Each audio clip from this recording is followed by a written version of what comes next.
Coucou tout le monde, déjà le jour 18, bienvenue à tous. J'ai ressorti ma gel presse, cette fois-ci avec les Distress Oxide, et j'avais envie de faire un petit peu de masquage, donc j'ai sorti aussi des restes de bandes de masquage, comme vous le voyez, ça n'est pas leur première apparition dans ma scrap room. Et ce que je vais faire en fait, c'est réaliser juste un petit décor au milieu de mon papier. C'est pour ça que je masque les deux côtés. Donc finalement le carré je ne vais pas le faire, mais je vais faire quand même deux cartes. Puisque j'ai trouvé deux chutes qui ont des dimensions à peu près correctes pour faire un devant de carte, ben, je ne vais pas me gêner pendant que ma gel presse est sortie. J'ai mon papier Burke bien sûr. Je commence par enduire la gel presse avec cette première Distress Oxide, en faisant des mouvements toujours dans le même sens pour éviter d'avoir la marque du rouleau, sachant bien sûr que vous pouvez le faire exprès si c'est quelque chose que vous avez envie d'ajouter à ce que vous faites. Je vous mettrai un lien générique vers tous les tampons enfin le même style de tampons que ceux que j'utilise, parce qu'il en existe des tas et des tas, donc voilà, je vous mettrai un lien vers la boutique où moi je me suis servie, et puis comme ça vous pourrez faire vos choix parmi tout ce qui est proposé, parce qu'en plus il y a peut-être des modèles qui n'existent plus, enfin bref, vous m'avez comprise. Ah, le deuxième passage, vous avez vu, on a des choses un petit peu particulières du fait du passage de la première carte. Déjà c'est intéressant, c'est ce que j'aime avec la gel presse, c'est qu'on n'est jamais vraiment sûr de ce qu'on va obtenir. J'ai nettoyé avec mon papier Burke et la gel presse et le rouleau. Je place ici un masque pour récupérer une première empreinte.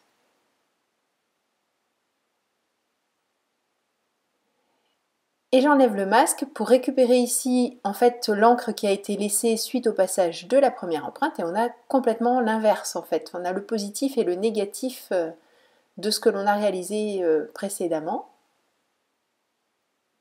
Donc je vais m'arrêter ici. J'ai réussi à salir en mettant du bleu sur le côté, bon c'est pas très grave.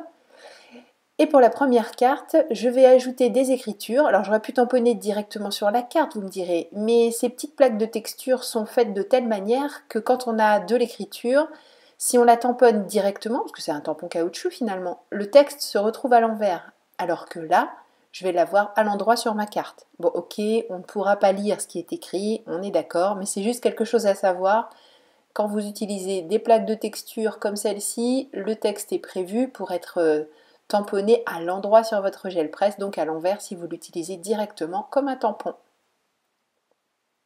Maintenant que tout est bien sec, et autant vous dire que ça va très vite parce que ce qu'on dépose avec la gel presse c'est toujours très fin, donc même la peinture ça sèche super vite. J'utilise ma petite brosse toute douce, sachant que dessus il restait de l'encre bleue. Mais c'était pas un problème puisque de toute façon j'ai choisi d'utiliser des bleus et des marrons. Donc je prélève mon encre marron et quand je la dépose sur mon papier, eh bien, elle est légèrement bleutée du fait de ce qui restait sur la brosse. Pour que ma carte tienne dans la presse de précision, j'ai mis ce petit adhésif et je sors mon manuscrit fin. Et je ne l'avais pas encore sorti pour la série de Noël alors que d'habitude j'arrive à le mettre au moins une fois dans chacune de mes créations. Ou presque. Je crois que ce sera le plus usé, bon quand bien même ça ne s'use pas. Ce sera celui que j'aurai le plus sorti. Si je faisais un top des tampons les plus utilisés dans l'année, je crois qu'il serait pas mal placé celui-là. Pour éviter d'avoir quelque chose de trop net, j'enlève les petits côtés avec mon chiffon pour faire en sorte qu'il soit un peu plus doux. Bon, je voulais pas mordre sur la bande bleue normalement. Finalement, c'est ce qui se passe un peu, mais c'est pas très très grave. Je recommence en tournant mon papier, mon tampon lui n'a pas bougé, toujours même précaution pour éviter d'avoir des choses trop marquées. Bon là ça a bien marché, hein, j'en ai un peu trop enlevé. Bref, j'essaie d'ajuster ça, je vais en rajouter en haut et en bas et on va continuer.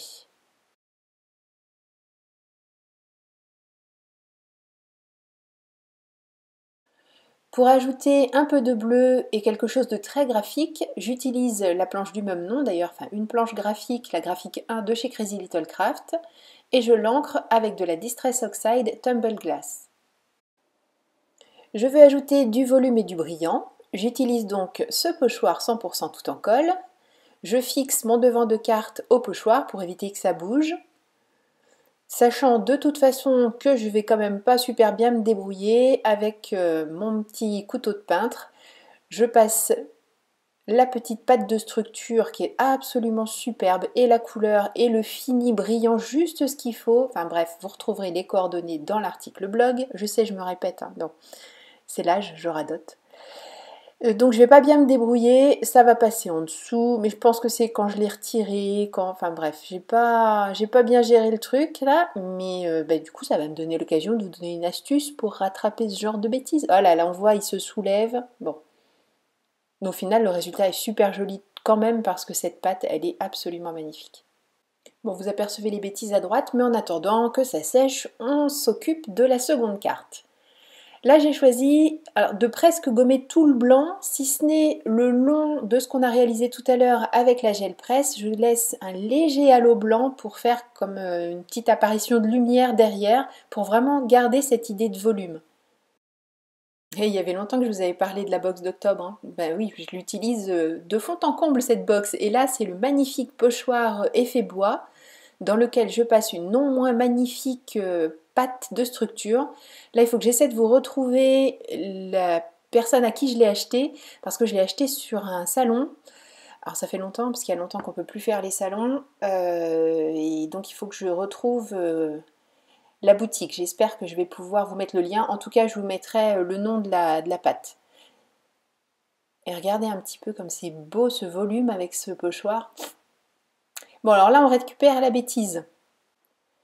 Alors, avec mon cutter de précision, je vais gratter le papier pour n'enlever que la pâte. Je n'entame pas le papier, justement, c'est pour ça que j'avais déjà le mot entamé en tête.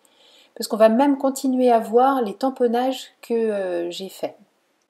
Bon, alors, c'est un petit peu long, il faut y aller doucement, parce qu'il ne faut pas que ça se voie, donc on n'enlève vraiment que la pâte de structure, mais on y arrive. J'ai utilisé à nouveau mes petits die, je les rentabilise, hein. J'ai choisi bien sûr des compositions en raccord ou en rapport avec les couleurs que j'ai déjà utilisées jusqu'ici. Donc je suis restée dans des tons craft, marron et bleu. Je fais mon petit montage, mais ça vous avez compris, il n'y a pas besoin de moi, on passe directement au résultat final.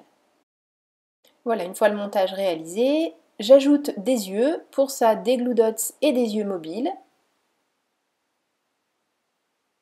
Il y avait longtemps aussi que j'avais utilisé des petits yeux mobiles, je trouve ça toujours assez mignon.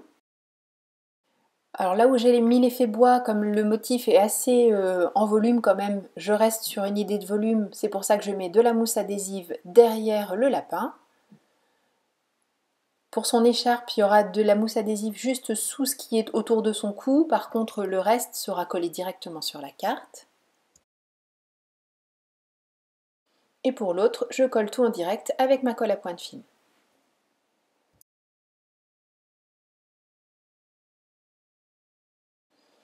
Pour les sentiments, j'ai fait quelque chose d'assez simple. J'ai repris la planche Un cadeau pour.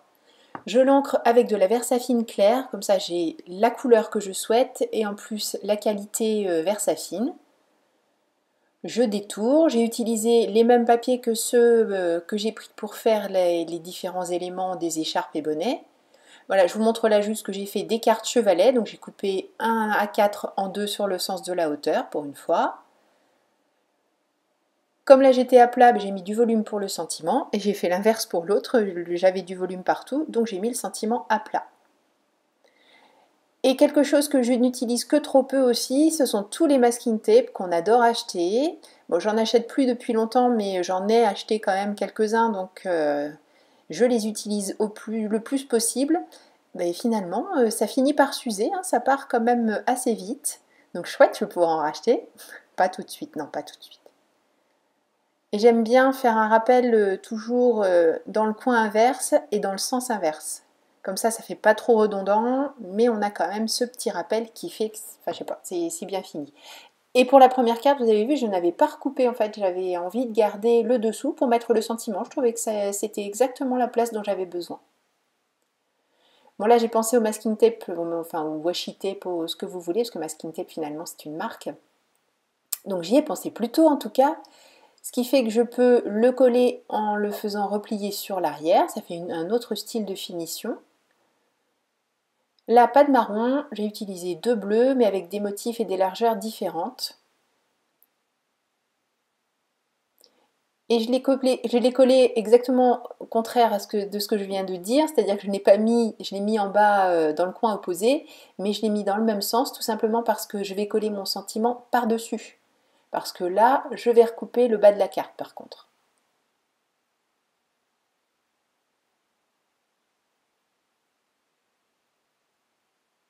Alors, si vous me voyez insister, c'est que mon massicot faisait rouloter le papier et pour être sûr d'avoir une coupe bien nette, j'ai fait un mouvement de va-et-vient pour être sûr que ça se passe comme il faut.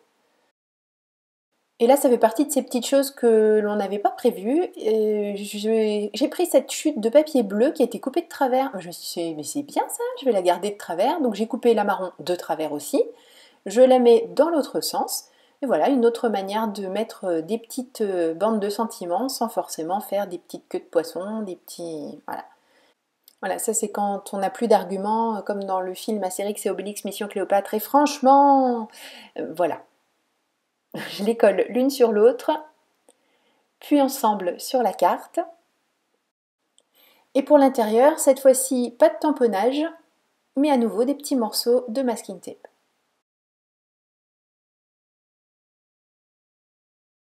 Merci beaucoup d'avoir suivi cette vidéo. Je vous donne rendez-vous demain. Bien sûr, prenez bien soin de vous. Faites-vous plaisir, créez, partagez. Gros bisous, bye bye.